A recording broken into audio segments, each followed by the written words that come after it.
Hey podcast, really good episode. I chat to Chaya Tidd from Body Truth Nutrition. Not only are we talking about all things nutrition, but we also talk about how she started her business around her passion as a stay-at-home mum. If you're a mum listening to this, you will get great value as Chaya shares how she went about it while being there for her kids. I've linked all her details in the show notes. If you want to contact her about anything discussed in the podcast, you can do so there. Anyway, let's get on with the episode. I'd really appreciate it if you feel as though you got something out of the episode that you can actually share with someone who may need to hear Chaya's story, if that might be something that may be able to help them, I guess, move on with whatever it is that they're wanting to do. That would be great if you could share it. So yeah, anyway, catch you in the next episode. Hi, I'm Chaya. I am a nutritionist and I started off doing my uni degree in food and nutrition through Charles Sturt Uni. And I'm a mum of 3 boys, a very busy mum of 3 boys. Yep, 3 boys will do that to you. Yeah, they will. But it's all fun and games. But it's a nice combination. So I just got to find some balance. Nice. So you're a nutritionist. So tell me, I guess, where that started. Where, did it start off at school? Did you think I want to be a nutritionist? Oh, no, not at all. I was one of those pretty lazy school children who sort of floated along and had no idea what I was doing. So I went off and had a career doing this, that and the other thing. And in my mid-20s, really had a passion to start working as a nutritionist. I had a lot of food intolerances and gut issues and that sort of thing. And at the time I was working with kids and I loved it. So I really wanted to combine those two and start to look into the causes of gut issues and that sort of thing. So that was sort of where the passion began. So I started doing my degree. It took me a long time to do my degree because I had a few children. Yes, there's nothing wrong with that. Yes, so I was doing it by distance and I had 3 children in that process. And over that time, sort of my desires morphed into something a little bit different. So what I specialise in is a little bit different to what I thought I would. But I still am very passionate about what I do and it's been quite the journey. Nice. So you talked about, taking you, because you mentioned it should have been 3 years. That's right. But obviously because kids, juggling everything. Yep. So how did you go about doing that? Because I'm sure there's a lot of people out there, mothers, who are in a probably similar situation. They sort of want to do something, but, it is pretty tough. So tell me how you went about doing that. Well, I was a mature age student, so to begin with, it wasn't quite as easy as just going to uni. I was working full time, so I had to make the call. If I did want to do my degree, I had to do it by distance. It was a pretty massive undertaking, but I thought if in 8 years I've done a degree and I've worked hard for it, then awesome. But if I do nothing, I'm not going to have anything at the end of that 8 years. So I thought I'm just going to go for it and see how it goes. I hadn't had any children at that point. We were actually trying to conceive at that time. Yeah. So I just thought, well, I'll just see what happens. So that 3-year degree, I knew it would take me longer. So I was perceiving it would probably take me about 6 years. Okay. So I was working full time, studying part time. I then had my first child. So I had to defer a little bit. But the uni was really flexible and it was really fantastic the way that it worked out. So I just paced myself. I knew I wanted to finish and there was never a time where I wanted to give up because I was determined to do this degree. And, I knew that there were going to be challenges. So I just sort of went with it and came back to it when I could and deferred when I had another baby and again when I had another baby. So I just did it as quickly as I could with the ability that I had at the time. Yeah. So it ended up taking me 8.5 years to finish my degree. But that also has its bonuses, because in that time I'd matured a lot and I'd come to sort of know what I wanted to work in at the same time. So it worked out for the best. Yeah.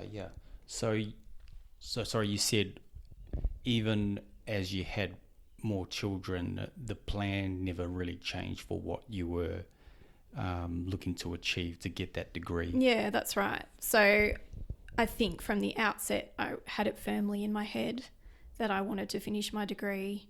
What the outcome was going to be after I'd finished it did change a bit, but the actual outcome of completing my degree and graduating, that never really changed, and I just plugged along and kept going.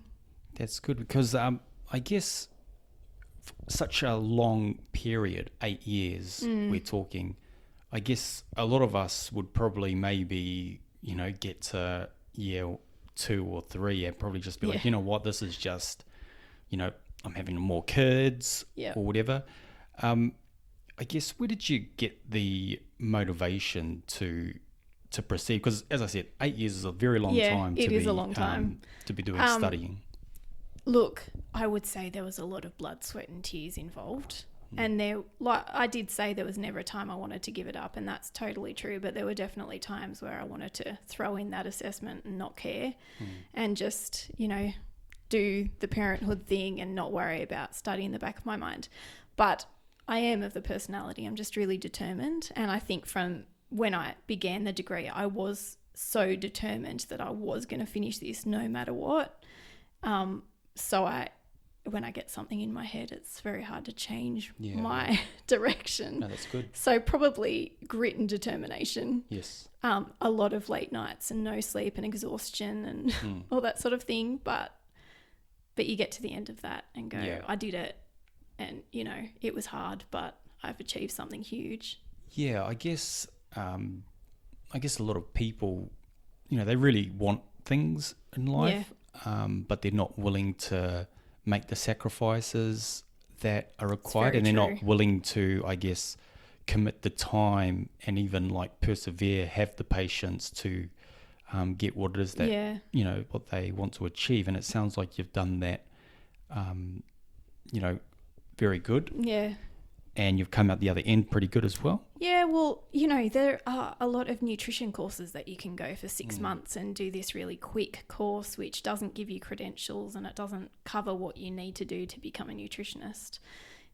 Like you say, we're a society that likes to get everything straight away. Yes. But if you want to do something worth quality, you've got to put it in. It does take time. Even 3 years is quite a long time. Oh, yes. So, I guess you have to have the perception that it's going to be worth it at the end. Mm-hmm. And I guess I'm not saying negativity, but did you have people sort of say, hey, are you still doing that? Heaps. Or yeah? So often. It was probably a monthly occurrence. Oh, wow. So many people would say, oh my gosh, you're still going. Have you, why? Yeah. Why don't you just give it up? Or, what's the point and what's the end goal? And is there something easier that you could be doing? And all that sort of stuff. But, you take that water off a duck's back. And I mean, going. was it so much people just surprised you're taking so long, or people just saying why you've been bothering, or was it maybe a mix? I think because I had so much on my plate, it was probably genuine care. Yeah. For some people, it was probably not understanding where I wanted to go with it. Probably a combination of things. Yeah. Because I find that that's something that we're faced with now too, is that a lot of people are wanting to be doing something, and as they're doing it, people from the outside are sort of giving their opinions because, and the thing is that they're basing their opinions on not knowing what it is that the person, where they're heading or what direction is. And my personal opinion is that I think I might have said on in the podcast episode where, friends and family, they should be supporting you no matter how silly, how crazy, whatever idea you come up with. But unfortunately, the truth is that, people are always going to be questioning what we're doing, have better ideas for what we're doing. So. Yeah, I think with best intentions. Yeah. But yes, sometimes it can feel a bit intimidating, especially when in your head you know what you're doing and you know why you're doing it, but you don't necessarily communicate that to people either. No. So whilst, yes, there are best intentions, I think sometimes it can be hard to wade through the difficulties when you do have so many people giving you their opinion. But, you know, I always understood it was best intentions for the most part. So, but I mean, not only people giving you opinions on that, but you're also a mother as well. And so I guess people are also giving you opinions on what you should be doing as a mother. It's, you know, early childhood with my children was a very confusing time. Yeah. It was confusing in lots of different ways because, like you said, so many opinions, so many people giving you advice. And whilst some of it's really helpful, it can create a really confusing environment for a new mum who's studying. And, you know, it's, for any parent, it's a really overwhelming time. But throw assessments into the mix and exams, you know, it's pretty full on. And so what was the feeling like as soon as you completed your degree? I didn't know what to do with myself. Yeah. I think there were a few months there where I was questioning why I wasn't working and why I wasn't on the computer every night doing an assessment. And, you know, it was a funny sort of sitting on the fence kind of time because I'd been studying for such a long time. Yeah. But I guess it was all worth it. Oh, absolutely. I wouldn't change a thing, to be honest. And I've come out the other side really very proud of what I've achieved. Yeah. And, you know, it's been really hard and I have had to make lots of sacrifices, mostly social. Yeah. But I have retained a real sense of, you know, doing as much as I can for my kids. Yes. And I don't feel that they've missed out on anything. Yeah. And I've worked hard and it's nice to get to this point where I'm at the other side of it. I've done it, Do you have any, like, maybe tips for any mothers out there who might be in a similar situation where they might be thinking they want to do something, they want to pursue a passion, but maybe because they're worried about what other people are going to think or what society is going to think, you know, what would you say to those mothers? I would say don't listen to anyone else. Yeah. I mean, be realistic. Don't have high expectations. Yeah. But at the same time, if there's something that you want to do, don't let anyone stop you because it's going to take a lot of grit and determination, like I said. Yeah. But if I can do it, anyone can do it. Yes. And I do think that we underestimate our capacity. And, you know, we're made for great things. Yeah. So if you have a desire and a passion, then don't let other people's opinions stop you. It's really important that you go for it. No, that's really good, really great advice. Now, so nutritionist now. So we were talking before. You finished your degree last August. Yes. So graduated. Graduated. Yep. Last August. So what has it been like since then? Yeah, it's been exciting. It's nice to be doing something that I love and not just handing in assignments and doing exams and being immersed in the uni life. It's been very busy. I'm still a stay-at-home mum to my 3-year-old. Yes. He now goes to family daycare 1 day a week, which is nice. It actually gives me a chance to work. My business is developing in a really beautiful way and I'm really content with how it's going. I have to keep, you know, sort of sitting back and thinking I need to create more balance. Yeah. You know, I've got to have my home life and family life and I've got to have my work life. So that's a bit tricky to balance. But all in all, it's been a really great experience so far. And so do you feel as though there's still sacrifice with the business or maybe not as much sacrifice? Not as much, no. I think because I'm now my own boss. Yes. I make the calls. Yes, I have certain deadlines as such. You know, things have to get done, but at the same time, I can pace myself. And my priority is to be there for my kids. So that's always been the case, and that continues to be so. And I do work at night quite a lot, but that means that my kids get me during the day, which is important to me. So so it sounds like you're pretty good at, I guess, prioritizing your time. So I guess time that you're not going to be with the kids is, I guess, it's work time. Is work time, yeah? Yep, basically that's how it works. But I guess that's where uni's been really helpful too, because it has taught me great time management. Yeah. So I have learnt to work around my children in that sense. And I'm just productive when I need to be. Yeah. And sometimes that doesn't work. I mean, let's be realistic. Not everybody can be productive all the time. No. So I'm also a realist and I keep it simple when I have to. But generally, productivity is good when there are no children around. Oh, yes. Or I they're in can bed. attest to that, that's for sure. Yeah. So you get your degree. Did you have an idea on how you were going to start your business prior to that? Or was it you got your degree and then you sort of just sat down for like a little bit to think, okay, this is how I'm going to do it? Yeah. Talk us through that process. Probably the last 12 months of my degree, I started to consider what I wanted to continue doing after I'd finished. And, there's lots of different approaches to nutrition that you can go into and lots of different areas of nutrition. And so I started reading up in my spare time on the areas that were sort of striking my interest and where my passion was sort of erring towards. So it was probably the last 12 months of my degree where I started to sort of process what I wanted to do.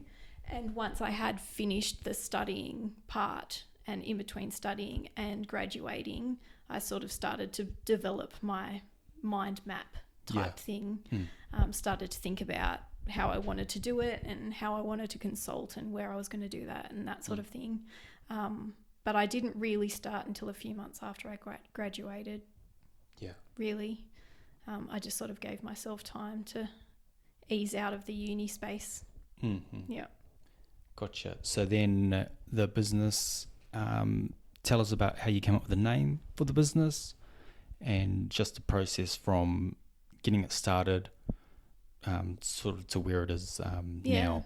Well, Body Truth Nutrition basically was inspired because, like I said, I'm a realist and I follow what we call the non-diet approach to health. So where a lot of practitioners put people on very restrictive diets, there's actually a lot of evidence to show that that's not actually going to be helpful in the long term. So my desire was to actually help people find health without restricting their food intake to a point where it was going to be counterproductive in the long term. So Body Truth Nutrition is all about finding your body truth and finding what works for you. Yes. And that's going to be different for everyone. So I was really determined to make sure that it was a business that catered individually for people without putting any sort of pressure on people to conform to standards that weren't made for them. Yeah. If that makes sense. Yeah. Gotcha. So what was the next question? Just to just the business getting it set up. Yeah. Okay. Yeah, basically I just thought, okay, I'm just going to start from bare basics. So I went on to social media, set up my Body Truth Nutrition page on social media, on Facebook and Instagram. Then I love to write, and so I decided to start blogging. So I set up a really basic website and just started to do a couple of blogs every once in a while, real baby steps. And over the past 12 months, I've slowly but surely developed a client base. So I do one-to-one consultations with clients and also my food groups that I do with fussy eaters. Yes. Which I love, and that's been had an outstanding response. Oh, yes. Absolutely wasn't expecting that to happen. Yeah. So that's been a really lovely development as well. So, it's gone from me not really knowing where it was going to go, and I'm now at the point where I've got regular one-to-one clients and regular food group clients, which is really great. Oh, that's fantastic. Yeah. Just a thought, just get your opinion. So, I guess you're able to do what you're doing now thanks to, I guess, technology, internet, with what you're able to do. Yeah. Would have been very difficult pre-internet, I'm guessing, to do this kind of stuff. Very. Yeah, so that's like really good that, anyone out there who is thinking of, as I said before, mothers might be thinking of, pursuing passions. Like, we're very lucky that we do have the internet. Yeah, it's completely different. And even compared to when I started my degree, we did everything by paper. So we got sent packs by paper. But towards the end of my degree, everything was online. We didn't get any paper whatsoever. And, that goes for everything now. It's so much easier to communicate on the internet platform, social media platform. It's got its negatives. But it also has massive positives in regard to marketing and, you've got a free platform to market on, whereas you just didn't have that previously. So my take on it is like, I'm with you. Like, there are negatives to it. And I think sometimes people can maybe focus too much on the negatives of social media. But if you look at the positives, like with what you're doing, like I just think the positives far outweigh the negatives, in my opinion. I think like anything, you just have to have your head screwed on. And you need to find some balance. Because it's very easy to get drawn into social media and spend an outrageous amount of time on there. But if you can work out balance, it's an excellent platform to utilize. And can I just say one thing that I loved what you said was that instead of you with your business sort of going straight into doing it, you took the time to read and sort of identify where you wanted to go with your business. Because I think, like with what I'm trying to do with mortgage broking, I guess I'm trying to sort of do it in a way that I'm comfortable. I'm reading up things. I'm reading up like, what people in debt are going through, all that kind of stuff. So I can sort of plan my sort of business, I guess you can say, around that. And I really love that. That's how you actually went about doing it. Yeah, well, I just think a lot of us are so ready to dive in head first. And in some situations, that's the best option. But I think it's also important in different areas to make sure that you know where you're going with it to a degree. I think for me, my heart was invested so much into it, and I needed to base that feeling on research. So for me, knowing where I wanted to go and reading up on that with, scientific backing was really important. And that takes time. Just like anything, I guess. Takes time. Yeah, it does take time. It's important that we're okay with that too. Yeah. Because things do take time. Yes. And we're better off investing in that than just going head first and not knowing where we're going. No, definitely. So I just want people to understand Chaya is an actual nutritionist. She's not someone who's just started an Instagram account and... No, which there are plenty of, which is also a difficulty that we face as nutritionists who are well-trained. Yeah, so that's what I wanted to go into next is, we're talking about the positives of social media. Yeah. But part of what you would say maybe the negatives is that all of a sudden now anybody can be a nutritionist. And it's nutritionist. Yeah, so what's your take on that? My take is it's very frustrating. It can be quite dangerous because there are a lot of, I can't show my finger air quotes right here, but you can see me doing it. There are lots of nutritionists who claim that, this, that, and the other thing is a magic bullet and, you take this and do this and you'll miraculously be amazing, and it's simply not the case. And as a fully qualified nutritionist, when I speak to people, it's almost like we are conditioned to expect that there is one thing that's going to change our lives. And it's not. And like we've spoken about, things take time. Yeah. And that goes for every avenue of your life. So I think for me, the biggest impact that Instagram wellness individuals have Gurus. gurus have had, is that it's teaching people that they can reach instant health by doing this one single thing, or eating this one superfood, or going on this one weight loss diet. And it's simply not the case. Yeah. And so we almost have to, as you know, myself and other nutritionists and dietitians, we're constantly having to pull people back out of this, you know, this state of unwell-being because of things that they've heard on Instagram and on Facebook.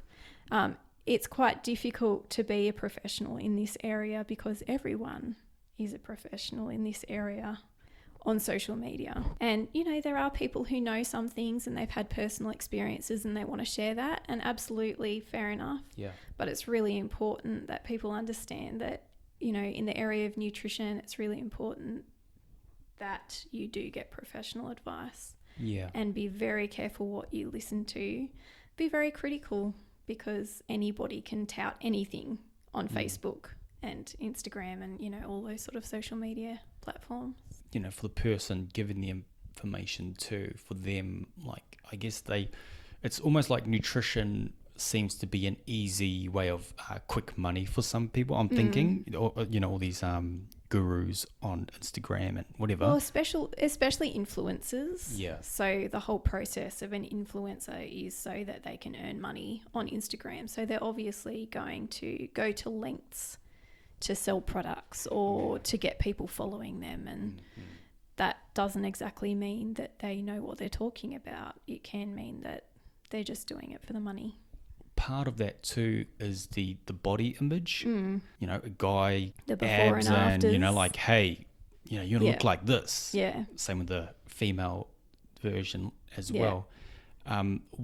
What do you think about that? Because I think we're, you know, you talk about conditioning, you know, like, I think a lot of us are sort of thinking to ourselves we need to look a certain way, or, you know, what's your thoughts on that? Well, the basis of body nutrition is actually to encourage diversity and get people to understand that everybody comes in different shapes and sizes, and to be conditioned to believe that we all need to be thin and buff and skinny and toned is actually a misconception. We obviously see that on Instagram, but we just don't know how many filters have been used on these people. Also, genetics predispose us to our body shapes and sizes, and we just, like, when it's on a social media platform, you just don't see what's going on in the background.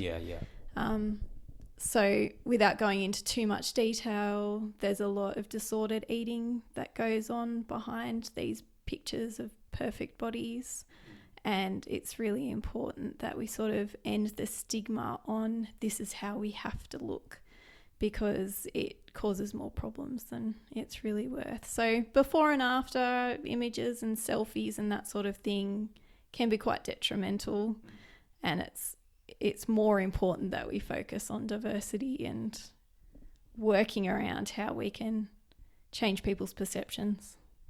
Yeah, no, I definitely get what you mean in terms of particularly the body, like the genetics. Yes. You know, like I look at, like, my family.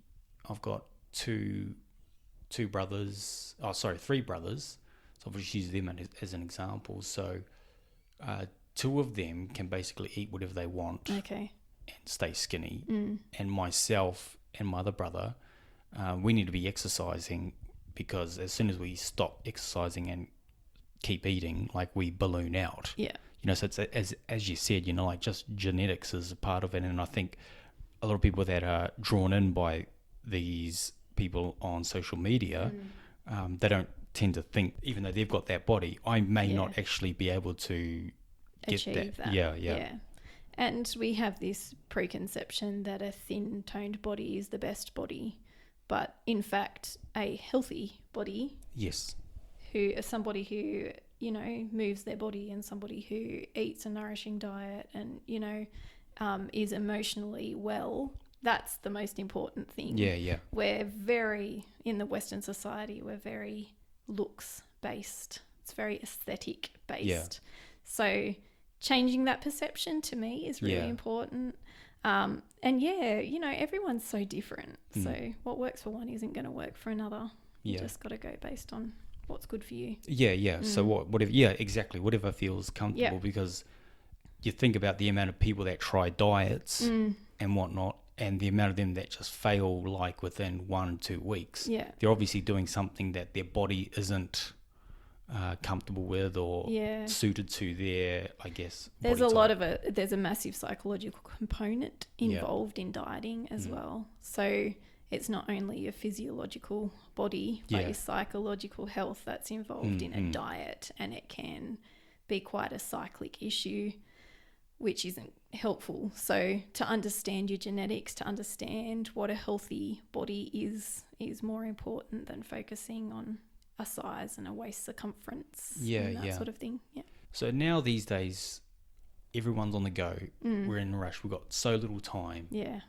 So convenience plays a big part when it comes to a lot of our food choices. Once upon a time, you know, like it was quite easy. I'm doing air quotes, easier to, I guess, because I guess mum stayed at home. She did a lot of the cooking. You know what I mean? Yeah. So whereas it's a lot different these days. What's your take on the current state of nutrition and how we're going about it? I think we don't respect food like we used to, although on saying that it is coming to a place where people are understanding the value of good quality food.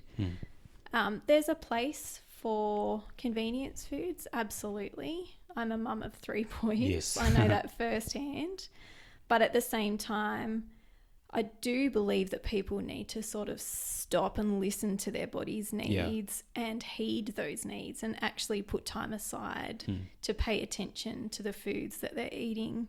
And it's not just because it's important that we eat healthy foods, air quotes, but that we're actually spending time with family and friends and utilising food in the ways that it's always been used for, you know, as a celebration. Food is just so much more than just food. It's community and it's friendship. And I think we have lost sight of that to a certain degree. So people are very quick to fuel themselves, but not so quick to appreciate foods in all its glory. Now I don't know did you get a chance to read the article I did. I sent you? So I guess it's good that we're having this discussion too, because, you know, the article that I sent you talked about people in the Penrith area, 1 in 3 being obese. I think that was what they were saying.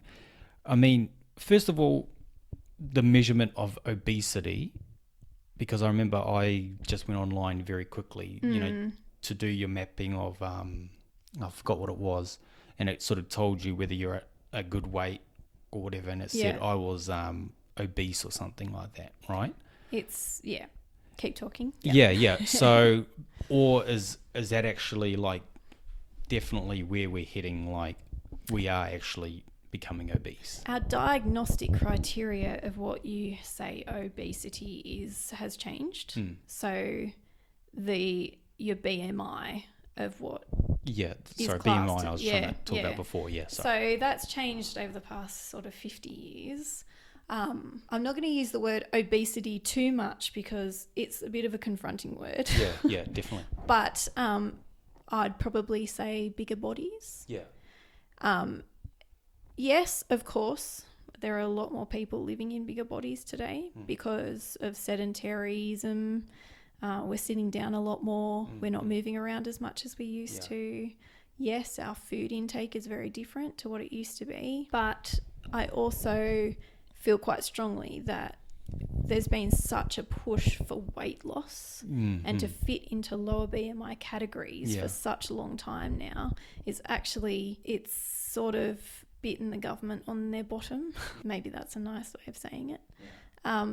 Because people have spent a lot of time focusing on restrictive dieting.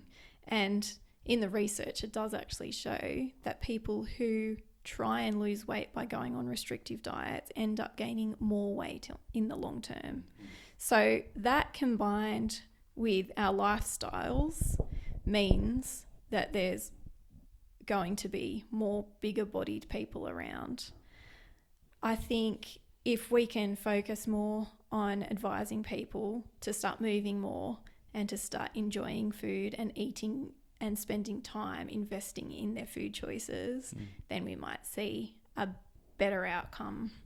Yeah. But there's so much focus on body size rather than health outcomes now. Yeah. It's actually quite concerning. So yes, I would absolutely agree that maybe the BMI of our area is higher than it would have been. But at the same time, I think what we need to focus on changing needs to be slightly different to what the focus is at the moment. Of what the narrative that they're like. Yes, that would be a good way of saying it. Yeah. Yeah. Let's say I'm, I'm unhappy about, what I'm eating. Yeah. Hopped on the scales. I'm not very happy. Yeah. What would you say? So I've come to the realization that I need to change. What would you say would be the first thing that I should do when it comes to nutrition? It's a big question, Elliot. I think if, there's obviously a lot of variables that need to be considered in a question like that. So obviously coming from a nutritionist point of view, I'd have to discuss this in quite a lot of detail to get to the real crux of the issue. Yeah. But from just a very basic generalization, the first thing I would honestly say is start moving. Yeah. So I wouldn't say exercise because that puts pressure on you to start doing classes or start running. Literally moving your body more is one way of increasing your chance of good health outcomes in the future. Also, if you're not happy with what you're eating, you can change it. Yeah. But on the other side of the scale, there's a lot of guilt attached to eating, and sometimes that's an area that needs to be looked into too, because once that guilt is removed, oftentimes people will eat based on their body's needs, which is something we call intuitive eating. Yeah. So, like I said, it's a little bit of a complex thing, but if you want to change your habits can be changed. Yeah, yeah. There's never a time when you're stuck in that place. So I do always encourage people, if you don't feel comfortable with where you're at, then you are able to change it. Yeah. So people that come to see you, what would they be coming to see you specifically for? Variables, lots of different things. There are quite a lot of people who come who aren't happy with their body size. So they would approach me about weight loss.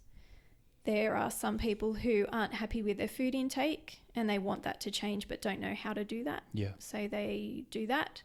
A lot of fussy eaters, children who are fussy eaters, and parents are at their wits' end. Yeah. So I can advise on how to change the scenario. Yes. Yeah, many and varied. Yeah, yeah. Yeah.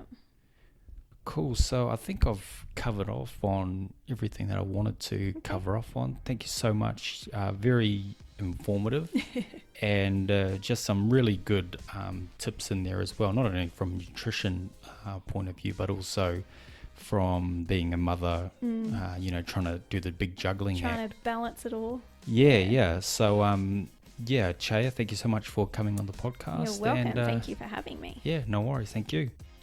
I'd really appreciate it if you feel as though you got something out of the episode that you can actually share it with someone who may need to hear Chaya's story, if that might be something that may be able to help them, I guess, move on with whatever it is that they're wanting to do. That would be great if you could share it. So, yeah, anyway, catch you in the next episode.